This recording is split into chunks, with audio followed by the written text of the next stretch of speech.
अस्सलाम वालेकुम नाज़रीन, आपका मेज़बान यासिर शामी आपकी खिदमत में हाजिर है और आप देख रहे हैं डेली पाकिस्तान। आज की मोटिवेशनल स्टोरी जो हम आपके सामने शेयर करने जा रहे हैं, ये सुनने के बाद वो तमाम सिंगल मदर्स और ख़ास तौर पर वो ख़वातीन जो ज़िंदगी में आगे बढ़ना चाहती हैं लेकिन वो कहीं ना कहीं उनको नाउमीदी नज़र आती है, अंधेरा नज़र आता है, तो उनके लिए ये एक उम्मीद की और रोशनी की किरण होगी। ये तहसीन कोसर साहिबा हैं जिनका ताल्लुक साहिवाल से है। जब ये 2 साल की थी तो इनके वालिद मोहतरम का इंतकाल हो गया। ये और इनकी माँ दुनिया में तनहा रह गए। इनका कोई और बहन भाई नहीं था। मामू अपनी भांजी और अपनी बहन को अपने घर ले आया और उसके बाद उन्होंने इनकी परवरिश स्टार्ट कर दी। 21 साल की उम्र में इनकी एंगेजमेंट हुई और जिस साल में शादी होनी थी उससे पहले ही इनकी माँ का भी इंतकाल हो गया। ये दुनिया में बिल्कुल अकेली रह गई। मामू के घर से इनकी डोली उठी और ये शादी के बंधन में बन गई। जिस शख्स के साथ इनकी शादी हुई उसमें से इनकी एक बेटी पैदा हुई जिसका नाम इन्होंने ज़ैनब रखा। ठीक 2 साल के बाद वहां से भी इनको डिवोर्स हो गई। इन्होंने 2 साल की उम्र में यतीमी देखी थी, लेकिन अपनी बेटी जिसकी उम्र 1 साल है, नाम ज़ैनब है, और वालिद ने खुला भेज दी, जिसके बाद ये मजीद डिप्रेशन में चले गई। एक तरफ माँ का ताज़ा गम, बाप की यतीमी और फिर रिश्तेदारों के घर में रहना और उसके बाद फिर डिवोर्स और फिर छोटी सी बच्ची को देखना, ये कितनी ज्यादा एंजाइटी और परेशानी की बात है। जबकि इनके पास किसी भी किस्म का कोई फाइनेंस नहीं था, किसी भी किस्म की कोई जॉब नहीं थी कि ये अपनी बच्ची को फीड कर सकें या उसकी ख्वाहिशात नन्ही पूरी कर सकें। लेकिन उसके बाद इन्होंने सोशल मीडिया मार्केटिंग स्टार्ट की और आज ये 2.5 से 3 लाख रुपए घर बैठे कमा रही हैं डैनकाश के प्लेटफॉर्म से। इनसे गुफ्तगू करते हैं और इनसे पूछते हैं कि इनकी स्टोरी है क्या और हुआ क्या था। मैं जब 2 साल की थी मेरे फादर की डेथ हो गई थी। मैं और मेरी मदर जो है वो ज़्यादा टाइम हमने जो है मामू लोगों के घर ही गुजारा है। हमेशा उनका ये होता था मेरी बेटी पढ़ेगी, अच्छे स्कूल में जाए, अच्छे कपड़े पहने, और मैंने देखा है कि वो बहुत ज़्यादा इंसल्ट भी उनको बर्दाश्त करनी पड़ती थी सिर्फ मेरे लिए कि ये अपनी बच्ची को इस तरह कर रही है, छोड़ नहीं रही, दूसरी शादी नहीं कर रही।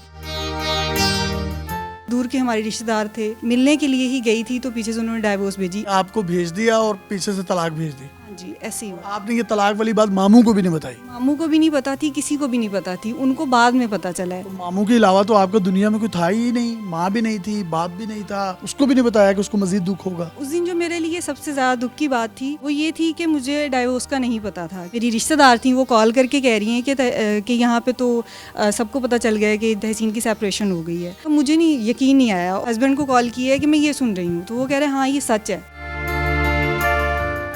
तो आपके दिल पर क्या बीती? मैं अकेली कमरे में थी और मुझे सबसे ज़्यादा जो उस एक दिन में फीलिंग आई थी वो ये थी कि कोई एक सहारा भी नहीं था कि मैं जाके वो हाथ पकड़ूं या कंधे पे सर रख के रो लूं।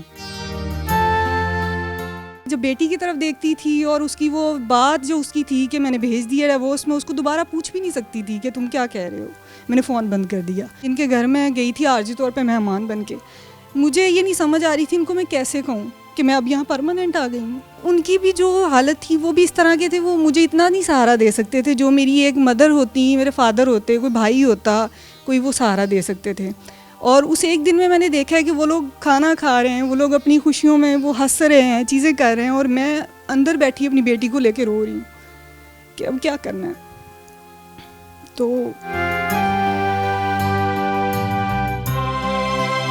जब बेटी की तरफ आपका रुझान बढ़ा, क्या सोच आई कि नहीं इसके लिए मैंने इसका बाप भी बनना है, इसकी माँ भी बनना है, और जो ख्वाब मेरे पूरे नहीं हो सके, अधूरे रहे, उन ख्वाबों की तकमील मैं माँ बनकर, बाप बनकर अपनी बेटी का पूरा करूँगी। पहले जब मदर थी तब मुझे ये होता था कि मैंने पढ़ना है, मोटिवेशन आती थी मदर को देख के कि इनको बहुत अच्छी ज़िंदगी देनी है, मैंने इनको घर लेके देना है। लेकिन उनकी डेथ के बाद मुझे मेरे पास कोई भी चीज़ नहीं रही थी करने के लिए। मैं बिल्कुल डीमोटिवेट हो गई थी कि अब मैं लाइफ में पढ़ूँ ना पढ़ूँ या सक्सेस मेरी हो या ना हो, मुझे उससे फ़र्क नहीं पड़ता। लेकिन फिर जो दोबारा चीज़ जिसने मुझे उठाया था वो मेरी बेटी थी।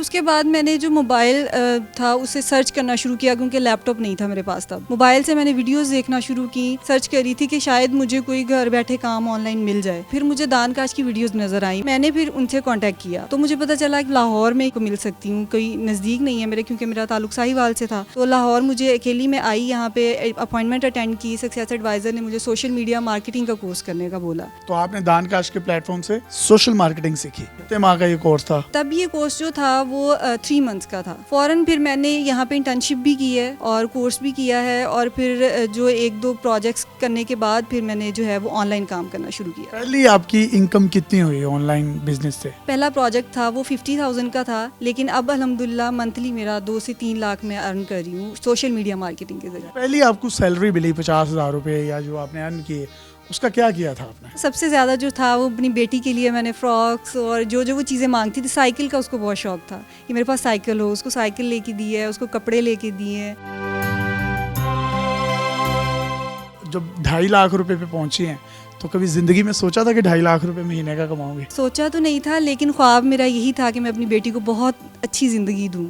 बेटी को अच्छा लाइफस्टाइल दे रही हैं तो देखकर खुशी होती है। अल्हम्दुलिल्लाह मैं बहुत ज़्यादा सेटिस्फाई हूँ कि मैं अपनी बेटी को अच्छी तालीम दे सकती हूँ, मैं अच्छा जो है आगे फ्यूचर दे सकती हूँ। क्या क्या फ्यूचर प्लान्स हैं? कोई घर लेना है, शादी करनी है, या बच्ची को पढ़ाना है? अब मेरा जो फोकस है वो यही है कि अपना फ्यूचर तो मेरा अल्हम्दुलिल्लाह अब सिक्योर हो गया है, तो अब मैं बच्ची की एजुकेशन पे अपनी और अपने घर, मतलब एक जैसे एक इंसान घर ख़रीदता है और उसको अपनी ज़िंदगी को, अपनी बेटी की ज़िंदगी को और अपने साथ जुड़े लोगों की ज़िंदगी जो है उसको सिक्योर करना चाहता हूँ। पैगाम देना चाहेंगे हमारी ऑडियंस को तो दे सकती हैं। पैगाम यही है कि जितनी भी मदर्स हैं जो घर में बैठी हैं, चाहे वो हाउस वाइफ है, चाहे वो सिंगल मदर है, कभी भी आप हिम्मत ना हारो। जब आप हिम्मत हार लेते हो फिर कुछ भी नहीं कर सकते। अगर आप लोग कुछ करना चाहते हो तो स्किल्स बहुत इंपॉर्टेंट हैं। इन्होंने एक बड़े ज़बरदस्त तरीके से ज़िंदगी की खूबसूरत जंग लड़ी है और लड़ रही हैं, और मैं ये समझता हूँ जितने इंसान को दुख मिलते हैं, मुसीबतें आती हैं, रुकावटें आती हैं, आफतें आती हैं, ये वो चीज़ें होती हैं जो आपको कहीं ना कहीं एक बेस्ट लाइफस्टाइल की तरफ लेकर जाती हैं। और ये जो फेलियर होता है ये कुछ भी नहीं होता, ये फेलियर आपको कुछ ना कुछ सिखाता है, जिस तरीके से इन्होंने सीखा, और इनको सिखाने में डान काश का भी एक अहम किरदार है। अगर आप में से भी कोई शख्स social media marketing, digital marketing, इस तरह के कोई कोर्सेज करना चाहता है और घर बैठे इंटरनेट और लैपटॉप की मदद से लाखों रुपए में अर्निंग करना चाहते हैं, तो डान काश के नंबर्स आपको स्क्रीन पर नजर आ रहे हैं, आप इनसे फ्रीली कांटेक्ट कर सकते हैं। अपने मेजबान यासर शामी को इजाजत दीजिए, एक और मोटिवेशनल स्टोरी के साथ आपकी खिदमत में हाजिर होंगे। तब तक के लिए अल्लाह हाफिज।